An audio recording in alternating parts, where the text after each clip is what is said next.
안녕하십니까. 퀵 헤드라인입니다. 2025년 5월 26일 오늘의 주요 헤드라인입니다. 첫째, 12.3 비상계엄 사태를 수사하는 경찰이 계엄 당시 국무회의와 관련해 한덕수 전 국무총리, 최상목 전 경제부총리, 이상민 전 행정안전부 장관을 피의자 신분으로 조사 중입니다. 최근 확보한 대통령실 CCTV 분석 결과 이들이 과거 경찰 조사 및 국회 등에서 진술한 내용과 다른 점이 확인되어 관련 내용을 확인하고 있습니다.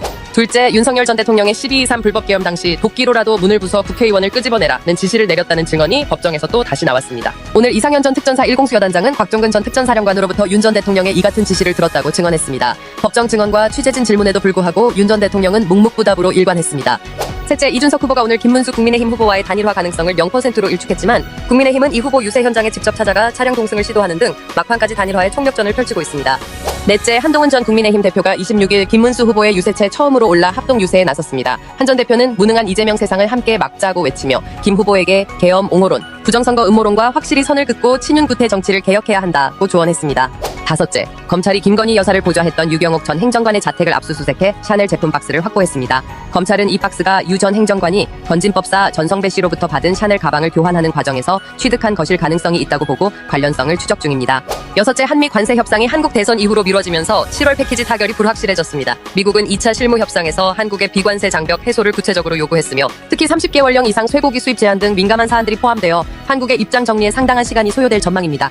일곱째, 올해 G7 의장국인 캐나다가 내달 15일 17일 열리는 G7 정상회의 아울리치 세션에 한국을 초청할 가능성이 큰 것으로 알려졌습니다. 이는 새 대통령이 취임 직후 트럼프 대통령 등 서방 지도자들과 대면할 기회가 될 것으로 보입니다. 다만 트럼프 대통령의 비상식적 태도와 촉박한 일정 등을 고려하여 참석 여부는 새 대통령의 결정에 달렸다고 외교 소식통은 전했습니다.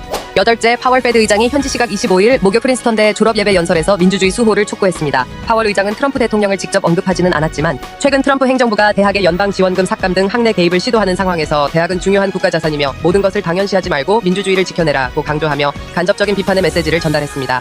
아홉째, 뉴욕타임스는 트럼프 대통령과 그 가족이 대통령직을 이용해 암호화폐 발행 등으로 막대한 사익을 챙기고 있음에도 미국 정치권과 여론이 이를 무기력하게 용인하고 있다고 강하게 비판했습니다.